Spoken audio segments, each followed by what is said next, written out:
있는 친구가 서울에 오라고 했습니다. 그런데 주소가 없으면 못 찾아가겠죠. 주소가 있으면 좀 불안해도 찾아갈 가능성이 있는 거죠. 저와 여러분에게 하나님을 만나는 주소는 구원의 길이요 복음 소식입니다. 그런데 서울에 있는 친구가 혹시 내가 찾아가다가 힘들까 봐서 친구가 직접 왔어요.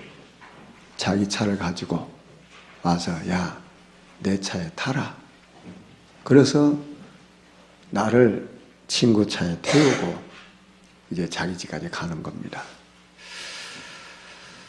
그러면 쉽죠. 내가 뭐 걱정할 것도 없고 혹시 주소가 맞나 안 맞나, 이 길이 맞나 안 맞나 그런 염려할 필요 없죠. 왜냐하면 친구 차를 타고 내가 가니까 내가 힘쓰고 애쓸 게 없어요. 여러분, 저와 여러분이 석가를 따라가면 안 됩니다. 왜 안 되는지 아십니까? 그분은 훌륭한 분인데 천국에서 오신 분이 아니에요. 그분도 길을 찾아서 헤매고 있어요. 그분도 방황하고 있다고 말이에요. 그러니까 그분을 따라가면 안 되는 거예요. 왜 우리가 마리아를 따라가면 안 됩니까? 그 마리아도 훌륭한 분인데 참 믿음의 사람인데 그분도 그리스도가 필요해요. 하나님은 저와 여러분을 구원하기 위해서 이 땅에 몸을 입고 찾아오셨어요. 내가 가다가 혹시 길을 잃어버릴까 봐서 그분이 오셨단 말이에요. 하나님이 세상을 이처럼 사랑하사 독생자를 보내주셨어요. 보내주셔서 내가 해결할 수 없으니까 십자가상에서 이 사단의 머리를 박살내 놓으셨어요. 내가 아무리 바르게 살아도 해결할 수 없으니까 십자가상에서 나의 모든 죄를 해결해 놓으셨어요. 또 이 땅에 살면서 그렇게 고생하며 살다가 결국 우리 인생 어느 날 마무리한 날 지옥 갈 수밖에 없는데 그 지옥의 죄를 해결해 놓으시고 천국 갈 수 있도록 그분이 내 안에 오신 거예요. 야, 이제 와라 가라 그런 게 아니고 그분이 내 안에 들어오셔서 나와 영원히 함께 하신다 그 말이요. 나를 고압처럼 버려주지 않는다 그 말이요. 혹시 우리 중에 어려움을 당할 수 있잖아요. 답답한 일을 만날 수도 있잖아요. 너무 힘든 문제가 있을 수도 있잖아요. 물론 어렵고 답답한 거 힘든 게 사실인데 저와 여러분 인생 전체로 보면 그렇지 않습니다.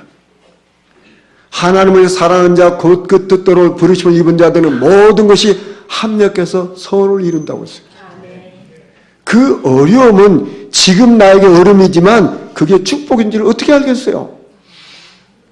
지금 내가 힘든 일인데 그게 내게 축복이 되는 일인지도 모르잖아요. 근데 우리는 자꾸만 그 문제 속에 그 환경 속에 막 염려하고 근심하고 걱정하는 거예요. 여러분, 저와 여러분의 인생을 돌이켜보면 그 과거에 어려웠던 것이 꼭 어려운 것이냐? 아니에요. 지나고 보면 하나는 필요한 거예요. 그게 축복의 길이었단 말이에요. 여러분, 질병 중에 질병이 뭡니까? 그게 불안이요. 질병 중에 질병이 뭔가 불안이란 말이에요. 왜 불안하죠?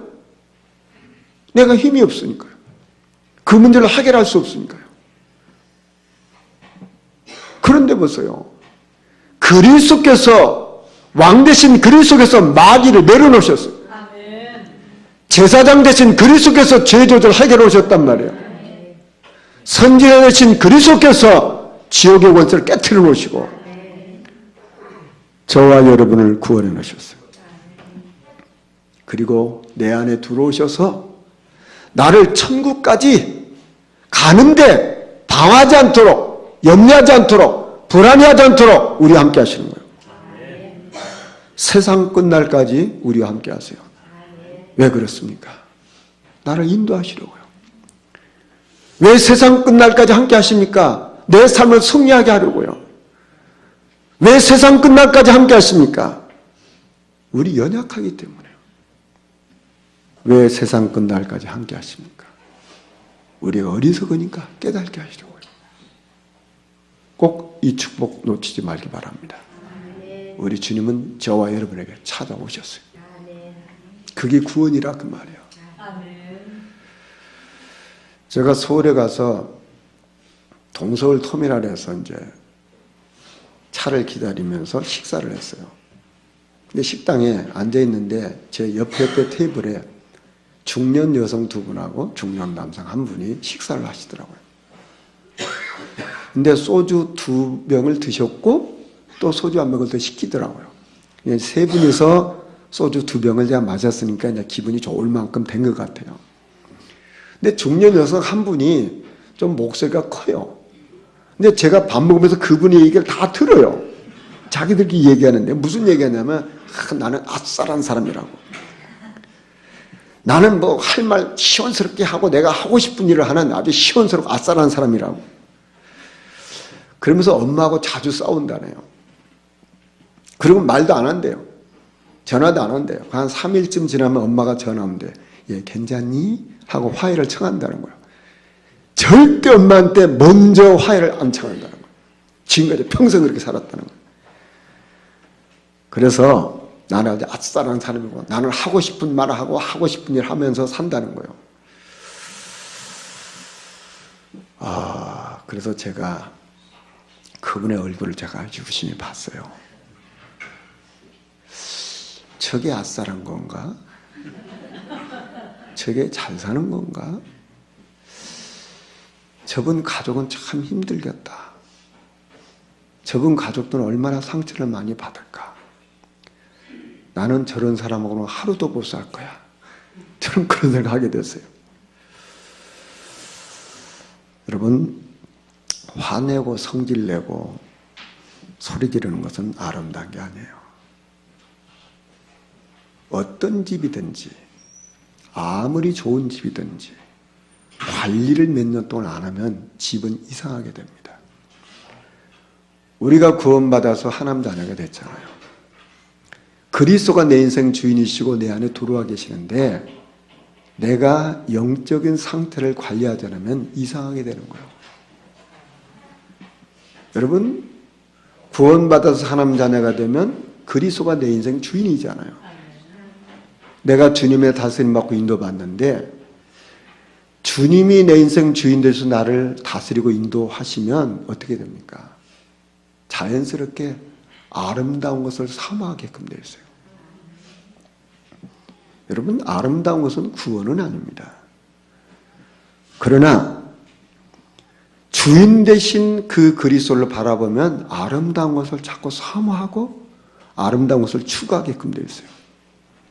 그래서 삶이 단정해지고 경건한 것은 아름다운 것입니다.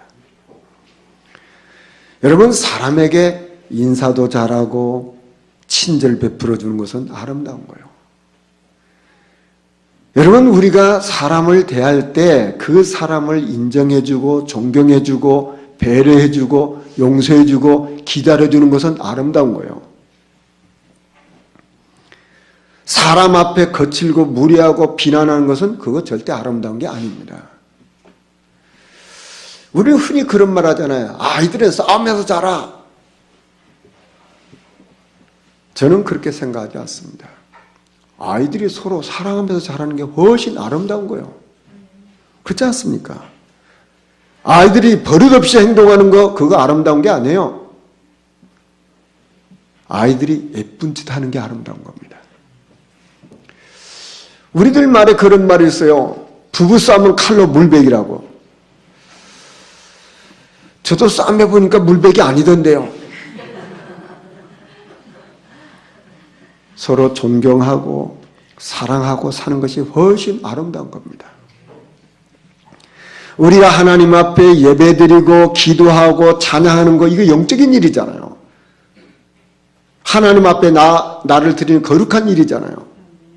그런데 이렇게 예배드리고 기도하고 찬양하는 모습을 보면 사람 눈에 보기에도 참 아름답잖아요. 저는 우리 참 교사들 너무 고맙게 생각하는데요. 이 교사들이 후대들을 어떻게 복음을 심어서 이 후대들을 정말 성공된 삶을 살게 할까 잘 자라도록 헌신하는 모습을 보면 참 아름답다는 생각이 들어요.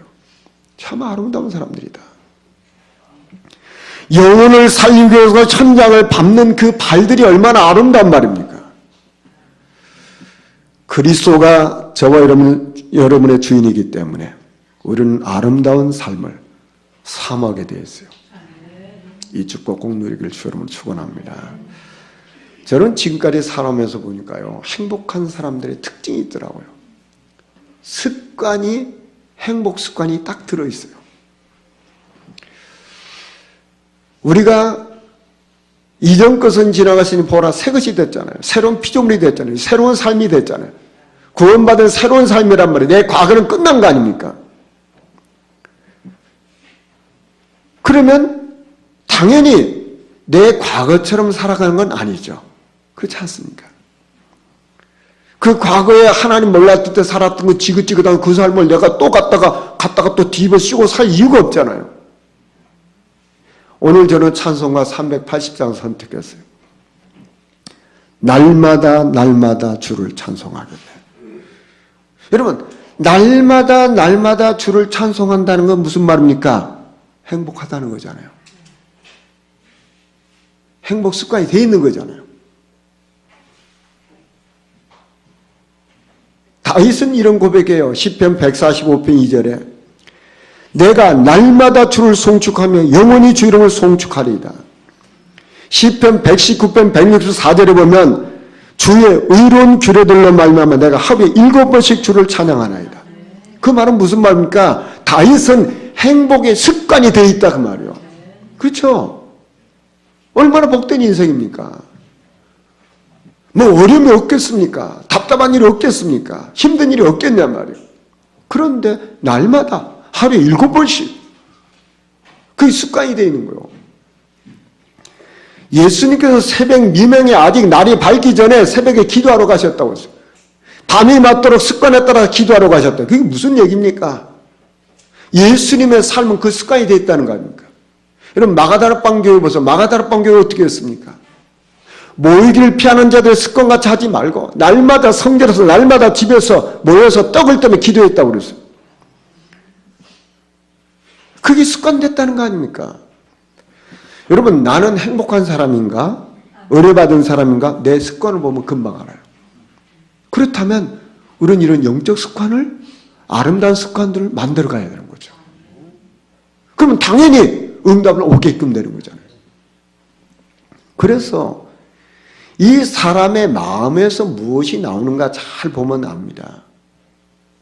다니엘은 하루에 3번씩 감사하면서 기도했더라. 그 기도했다는 게 행위가 중요한 게 아니고 그 마음에 늘 그게 있었다는 거 아닙니까? 근데 그게 자기 삶이었는데 지금 사자굴에 들어가요. 기도하면 사자굴에 들어가. 뻔히 죽을 줄 알면서도 전에 행하던 대로 감사하면서 하나님 앞에 기도했다고 말이에요. 그게 뭡니까? 마음에서 나오잖아요, 지금. 사도 바울은 이런 고백해요. 아무것도 염려하지 말고 다만 모든 일에 기도와 간구로 너희 구할 것을 감사함으로 하나님께 아뢰라고 했어요. 그러면 바울은 어려움이 없었겠습니까? 얼마나 핍박을 받고 죽음의 위기가 있고 매를 맞고 그 다음에 고통을 당하고 심지어 감옥까지 가는데 그 마음 깊은 곳에 뭐가 있었어요? 감사가. 구원에 대한 그 감격과 감사가 있는 거예요. 여러분, 내가 하는 말을 누가 제일 먼저 듣습니까? 내가 듣습니다. 내가 그래서 우리 권사님한테 무슨 말하면 내 말을 듣고 우리 권사님 영향받죠. 그런데 더 중요한 건 내가 영향받는 거예요. 내가 감사의 말을 하고 상대방을 인정해주는 말을 하고 상대방을 세워주는 말을 하면 그 사람 영향받고 힘을 얻지만 가장 힘을 얻는 게 누군지 아십니까? 납니다. 내가 만약에 짜증내고 불평하고 이렇게 원망하고 싫어하는 말을 하게 되면 그 사람의 상처를 받지만 가장 상처받는 건 누구냐면 납니다.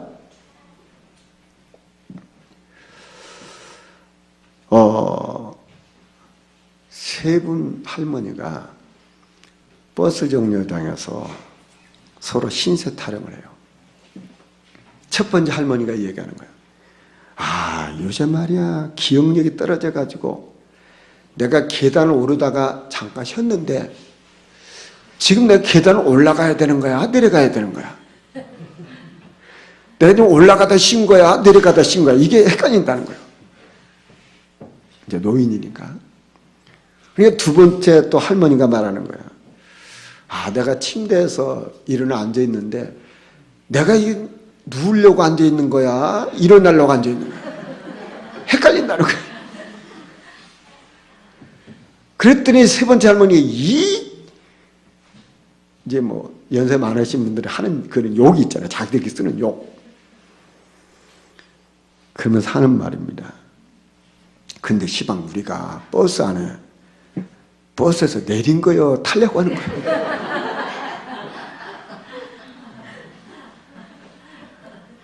그게 그분들의 상태거든. 그게 연세가 든 그 상태라. 여러분 저와 여러분 영적 상태가 참 하나님 앞에 감사하다면 그게 정상입니다. 그런 축복 누리기를 주여 축원합니다. 왜 그랬습니까? 고린도서 3장 23절에 보면 너희는 그리스도의 것이요 그리스도는 하나님의 것입니다. 나는 누구냐? 그리스도의 것이요. 내가 너를 지명하여 불렀나니 너는 내 것이라. 하나님의 것이라 그 말이요. 여러분 하나님의 것을 누가 뺏어갑니까? 내가 그들에게 영생을 주노니 영원히 멸망하니 아닐 것이요 또 그들 내게 내 손에서 빼앗을 자가 없느니라. 절대 뺏어갈 수가 없어요. 저와는 누구의 것? 그리스도의 것. 그리스도의 것이란 말은 그리스도께서 완전 보장하신다 그 말이요. 책임지신다 그 말이요. 그러니까 내 안에 깊은 것을 뭐가 나와요? 감사가 나와요. 그거 누리는 게 행복이라 그 말이요. 그게 신앙생활이요. 신앙생활 어렵고 힘든 게 아니란 말이요. 착각해서 속아서 그러는 거예요. 내가 누구냐면 나는 그리스도의 것인데 하나님 나를 지명에 택해 놓으셨는데 하나님 내 인생을 책임지는데 보장하는데 뭐가 문제예요? 주인 대신 그 그리스도께서 나와 영원히 함께 하시고 내 안에 들어오셔서 나를 고아처럼 버리지 않겠다고 그랬잖아요. 이거 붙잡아야 되는 거 아닙니까? 오늘 창세기 15장에 보면 아브라함이 여호와를 믿었다고 했어요. 더 정확하게 말하면 믿어진 거죠. 여러분 보시죠. 하나님의 말씀이 들려진다고 하는 그 자체가 은혜고 축복이잖아요. 하나님이 아브라함에게 말씀을 하셨는데 아브라함이 그 말씀이 들리니까 믿어진 거 아닙니까? 여러분 믿음이라는 것은 들려져야만 믿어지는 거잖아요. 그러니까 아브라함이 하나님 믿었다고 했어요. 그 말은 하나님의 말씀이 들린 거죠. 이건 전적인 은혜 아니고 뭡니까? 저와 여러분과 어느 날 하나님의 말씀이 들렸어요. 그런데 들리는 그 말씀이 나에게 믿어졌다는 거. 그러니까 여기 계시는 거 아닙니까? 그 하나님 은혜 아니고 축복 아니고 뭐겠어요? 아브라함은 뭐가 들렸습니까?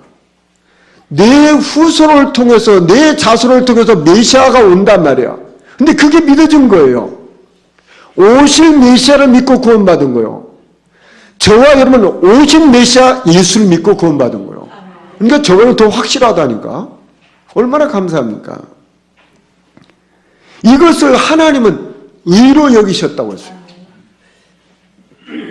여러분 의로 여기셨다는 말은 무슨 말이냐? 구원받았다는 말인데 구원받았다는 말은 무슨 말입니까? 하나님이 저와 여러분을 하나님의 자녀로 삼으셨단 말이에요. 하나님의 자녀로 삼으셨다는 게 의롭다함을 받은 거예요. 그러면 하나님이 저를 볼 때 어떻게 보십니까? 너는 내 사랑하는 아들이다. 너는 사랑하는 내 딸이야. 너는 나의 즐거움이야. 너는 나의 기쁨이야. 너는 나의 행복이야. 그게 구원입니다. 하나님이 나를 볼 때 너는 내 기쁨이라니까. 너는 내 즐거움이라니까. 누구예요? 하나님의 즐거움이요. 여러분 우리가 사람들이 나를 평가하는 기준이 있지 않겠습니까? 나를 보는 기준이 있어요. 그 기준으로 말하는 겁니다. 그러면 저 사람 좋은 사람 나쁜 그 사람 기준이라. 또 내가 나를 봐도 알잖아요. 내가 내 기준이 있잖아요. 난 왜 이럴까? 그게 내 기준이라. 그건 맞을 수 있어요. 또 인정해야 되겠죠. 그런데 하나님은 어떻게 보시냐? 하나님은 내 기준과 달라요. 사람들의 나를 보는 기준과 다르단 말이에요. 하나님은 너는 내 기쁨이다. 너는 나의 즐거움이란 말이에요. 너는 내 자녀야. 이게 의롭게 여김을 받으시는 거예요. 우리는 알잖아요. 내가 부족하고 연약하고 허물 많은 거 알잖아요. 또 죄가 많은 것도 알잖아요. 근데 하나님의 눈을 어떻게 봅니까? 하나님 눈에는 저와 여러분은 하나님의 즐거움이요. 저와 여러분은 하나님의 기쁨이란 말이에요. 로마서 4장 23절을 보면 그에게 의로 여기셨다 기록된 것은 아브람만을 위한 것이 아니요 의로 여기심을 받은 우리도 위함이니 곧 예수 우리 주를 죽은 자 가운데 살신 이를 믿는 자니라. 아브람에게 이 은혜가 임한 것처럼 예수 믿는 저와 여러분 똑같은 은혜가 똑같은 지금 와 있다 그 말이요.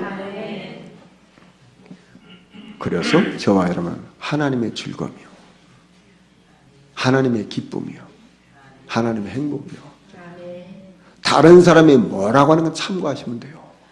내가 나를 볼 때 그렇구나. 그건 내 기준이라. 하나님은 나를 뭐라고요? 내 기쁨이야. 내 즐거움이라니까. 그게 의로운 것입니다.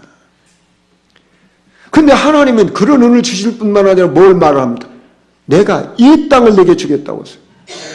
이 땅. 자, 그러면 지금까지는 계속해서 돌아다녔잖아요. 근데 이 땅을 주겠다는 건 뭡니까? 여기 이제 정착하게 하겠다는 거 아닙니까? 이제 뿌리 박고 살게 하겠다는 거 아닙니까? 바로 메시아가 오실 그 땅에서 이 복음에 뿌리 내려서 그 복음 안에 모든 축복을 누리고 살게 하겠다 그 말이요. 왜 갈대아 우리에서 너를 이끌어냈냐? 이 땅을 주기 위해서. 이 복음에 깊이 뿌리 내리고 그 복음 안에 모든 축복들 내 것으로 만들려고 불러냈다 그 말이요. 여러분 하나님은 저와 여러분 부르실 때 이 엄청난 축복을 주기 위해서 부르신 거예요. 그래서 나는 너를 갈대아 우리에서 이끌어낸 여호와라고 했어요. 우상숭배는 그 자리에서 우리를 건져내셨단 말이에요. 왜요? 축복하시려고. 왜요? 증인 삼으시려고. 왜 그렇습니까? 너에게 네 자손을 주겠다 그 말이요. 너에게 이 땅을 주겠다 그 말이요. 너를 이 땅에 축복의 사람으로 세우겠다 그 말이요. 이게 하나님이 하시는 거예요. 저와 여러분의 과거는 우상숭배하고 살았잖아요. 지옥 갈 수밖에 없는 운명에 매여 살았잖아요. 귀신에 속아서 살았잖아요. 거기에 있었던 저와 여러분 그것을 건져내셨어요. 그래서 현재 어떻게 하시는 겁니까? 이 땅을 내게 주겠단 말이에요. 이 복음 뿌리내리게 하겠단 말이에요. 이 응답과 축복을 주겠단 말이에요. 미래를 어떻게 합니까? 완전 보장하겠단 말이에요. 저와 여러분이 이 말씀을 통해서 반드시 응답 받으시고 힘을 얻기를 주 여러분으로 축원합니다. 저는 이 말씀을 묵상하면서 그래 저와 우리 성도들이 받은 축복이 뭐냐? 이건 근원적인 축복이구나. 이게 왔어요. 하나님이 우상숭배하던 그 아브라함을 부르시자마자 뭐라고 하면 너는 복의 근원이란 말이야. 너를 대적하는 자가 내가 대적하겠고 너를 축복하는 내가 축복하겠고 너를 뭐 천하만이 복을 받겠단 말이야. 아브라함이 아무것도 한 게 없어요. 그런데 일방적인 하나님 축복을 주셨어요. 이걸 누가 뺏어갑니까? 뺏깁니까? 아브라함이 불쌍하게 해서 문제지 뺏어갈 수 있는 게 아니에요. 뺏겨지는 게 아니란 말이에요. 이게. 우리 주님께서 제자를 원한 대로 부르셨어요. 왜 부르셨습니까? 함께하기 위해서 부르셨어요. 내가 너희를 택하여 세웠나니 왜 세웠습니까? 많은 열매를 맺기 위해서 세우셨단 말이에요. 내가 너를 지명하여 불렀느니 너는 내 것이라고 했어요. 하나님의 것이요. 오늘날 우리 주님이 제자들이 물었잖아요. 사람들이 나 누구라고 하지? 뭐 여러 가지 얘기하지 않습니까? 그럼 너희는 날 누구라고 해? 그때 성령의 감동을 받아 성령께서 역사하셔서 베드로가 주는 그리스도 살아계신 하나님의 아들이라고 고백했어요. 그러니까 예수님이 바요나시마라 네가 복이 있단 말이야. 이거 알게 하면 혈육이 아니고 하늘에 계신 내 아버지시나. 그래서 뭘 얘기합니까? 반석. 절대 흔들리지 않는, 누구도 뺏어갈 수 없는 반석 같은 축복이 너에게 와 있단 말이야. 음불권세가 너를 절대 이길 수 없단 말이야. 이 땅에 온갖 귀신이 다 달라도 너를 이길 수 없다 그 말이요. 천국 열쇠 줬어요. 천국까지 아니 보장하고 이 땅에서 하나님 나라 누리도록 하셨어요. 무슨 말입니까? 근원적인 축복. 누구도 뺏어갈 수 없는 축복. 뺏기지 않는 축복 주신 거예요. 그렇다면 이 축복을 받은 저와 여러분은 어떻게 사는 겁니까? 구약 시대 보면 성막 중심으로 살았어요. 오늘 시대 보면 교회 중심으로 사는 거예요. 그게 바른 거예요. 그럼 그 시대에 성막 중심으로 살았다는 게 뭡니까? 성막 안에는 언약궤가 있어요. 그 언약궤는 세 개가 있어요. 세 개가 그 속에 있어요. 그 뭐냐? 첫 번째 돌비. 만약에 언약을 상징하는 돌비가 있어요. 그건 무슨 말입니까? 영원히 언약은 변하지 않는단 말이에요. 변하지 않는 말씀, 이거 주셨단 말이에요. 그리고 만나 담았던 항아리. 40년 동안 농사하지 않았는데 한 번도 굶자도록 먹을 것을 주셨어요. 하나님이 인도하신다 그 말이에요. 네 생에 책임진다 그 말이에요. 그리고 아론의 쌍난 지팡이, 능력이 지팡이요. 너의 인생을 책임진다 그 말이에요. 보장한다 그 말이에요. 자, 우리는 그것을 바라보고 사는 거예요. 그래서 구약시대 사람들은 성막 중심으로 모든 집을 다 졌어요. 성막이 있으면 텐트를, 그 시대는 텐트니까 집이니까 텐트를 치면은 전부 다 문을 어디로 내냐? 성막을 보도록 문을 열어요. 언제든 성막으로 갈 수 있도록. 성막에 가다가 서면 섰어요. 성막에 가면 따라갔어요. 그게 뭡니까? 그리스도 따라가라 그 말이에요. 이게 신앙생활이에요.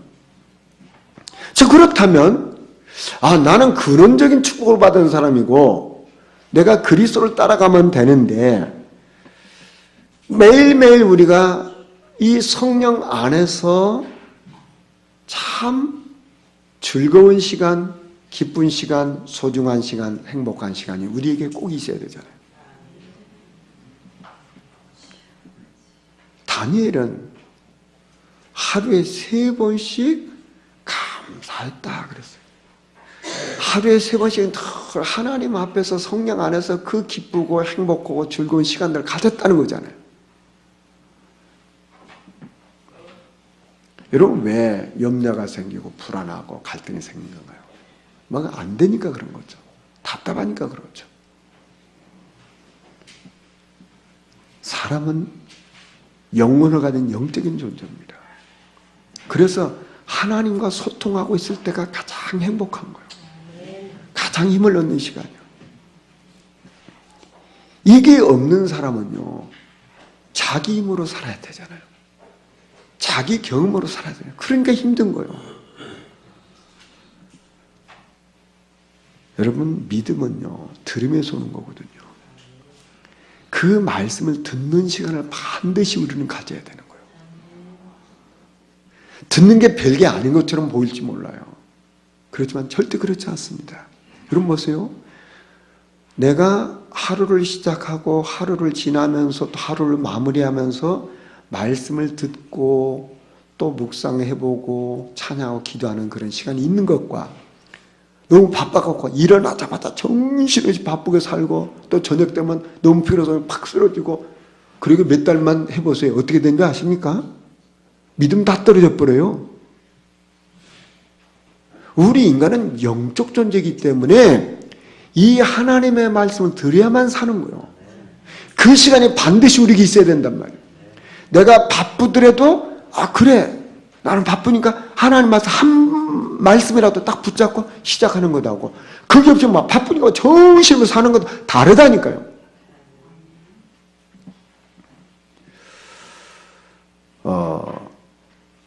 제가 왜 우리 교회에서 집중을 저는 계속하냐?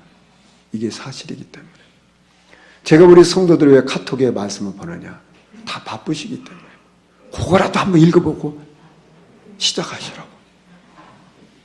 정 바쁘면 그렇게라도.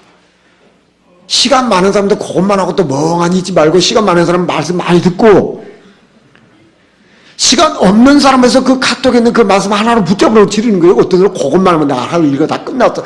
그건 너무 바쁜 사람에서 하는 거고, 시간이 널널한 사람은 널널하게 하시고, 그래야 되는 거 아닙니까?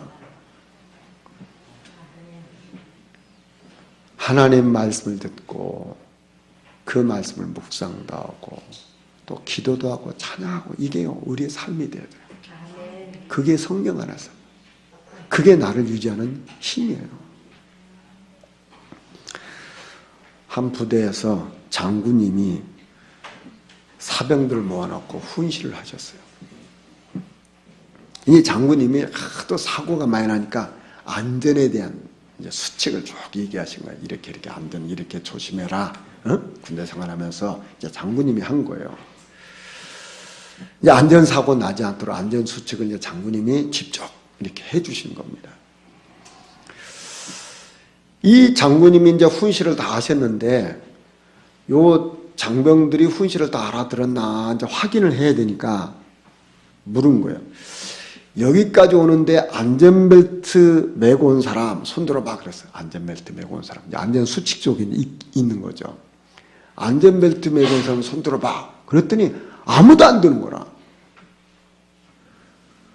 이게 장군님이 화가 났어요. 아니, 여기까지 오는데 안전벨트도 안 메고 다 왔단 말이야, 이게? 그러니까 이제 부관이 장군님한테 가서 귓속말을 말해요. 장군님. 이 군인들은 보병이라서 전부 다 걸어서 왔어요.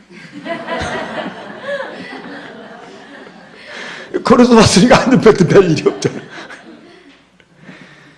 여러분, 세상에도 수칙이 있어요. 우리 신앙생활, 영적생활에 수칙이 있는 거예요. 이렇게 세 가지 수칙이 있어요. 첫 번째가 뭐냐? 다윗은 여호와는 나의 목자시 내가 부족함이 없다고 했어요. 왜 그런지 아십니까?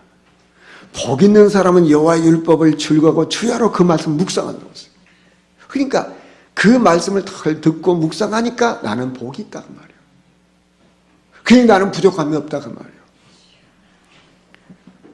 시편 119편 105절에 주의 말씀은 내 발에 등이요 내 길에 빛이니이다. 여러분, 우리가 하루하루 살아가면서 어떤 일도 만나고 문제도 생기고 사건도 생기잖아요. 그때 말씀이 무엇이었지? 한번 질문해 보세요. 그럼 반드시 답이 와요. 그게 첫 번째 수칙이라니까. 두 번째, 저는 대학생 때부터 배웠어요. 제가 대학생 때 CC 활동을 했는데 그 대학생 선교에서 그런 걸 가르쳤어요. 성령보다 앞서지 마라. 그 말은 뭐든지 기도하고 인도받으라. 그런 얘기예요. 어떤 일을 해도, 누구를 만나도 늘 기도하고 이렇게 인도받는 것. 기도해보고 결정해라. 일을 할 때도 기도하고, 기도하고 움직이란 말이에요. 일을 할 때도 기도하면서 일하란 말이에요.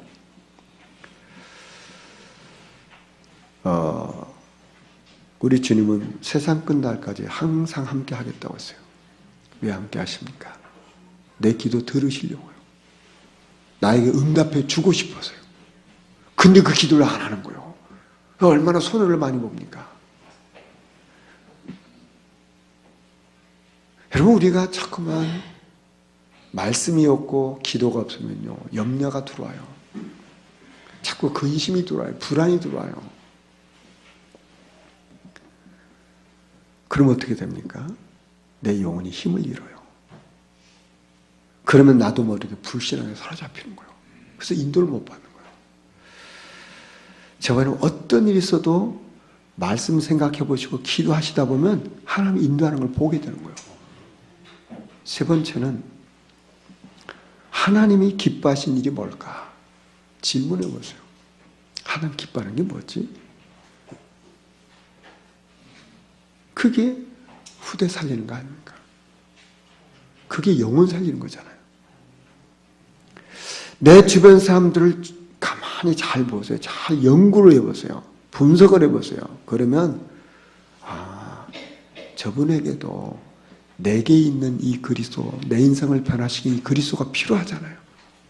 그러면 저분에게 어떻게 내가 누리고 있는 그리스도 전의 속에 이 생각나는 거예요. 그게 우리의 세 번째 수칙입니다. 여러분, 내 주변 사람이 나 때문에 구원을 받고 나 때문에 그리스도 안에 있는 참된 축복을 누리고 산다면 얼마나 복된 인생입니까? 나를 통해서 그 사람이 영원히 지옥 가야 되는데 이 사람이 하나님 자녀가 돼서 나와 같이 그리스도 운동 속에 있다면 이거 얼마나 우리 인생이 가치 있는 인생이란 말이야. 그래서 예수님 말씀이었어요. 이 복음을 위한 헌신은 저 작은 소자에게 냉수함으로 준 것도 절대 상을 잃지 않는다고 했어요. 그만큼 가치 있단 말이에요. 우리가 후대를 놓고 참 마음을 담고 이렇게 시간을 들이고 물질을 이게 아무것도 아닌 것처럼 이게 하나님 어떻게 일할지 몰라요. 우리가 영혼 살리는데 내가 마음 담고 기도하고 그 사람에게 복음 전하는데 이게 앞으로 어떤 일이 어떻게 일할지 모른다니까. 저와 여러분은 신앙생활의 수칙, 영적생활의 수칙, 말씀 딱 붙잡으세요. 기도 인도 받으세요. 그리고 하나님 원하신 전도, 이렇게 생각하면 가장 바른 겁니다. 말씀 정리하겠습니다. 저와 여러분은 그리스도의 것이요. 그리스도가 내 인생의 주인입니다. 나를 이끌어 가시는 거예요. 하나님이 왜 우리를 우상숭배한 자를 해서 이끌어내셨습니까? 우리를 축복하시려고요. 우리 승리하려고요. 그래서 우리는 근원적인 축복받은 우리가 말씀 따라 기도 속에서 영혼 살리는 일에 후대 살리는 일에 마음 담으면 그게 가장 바른 겁니다. 이런 축복 누리시기를 주의 이름으로 축원합니다. 우리 말씀 생각하시면서 잠깐 기도하시겠습니다. 감사합니다. 성령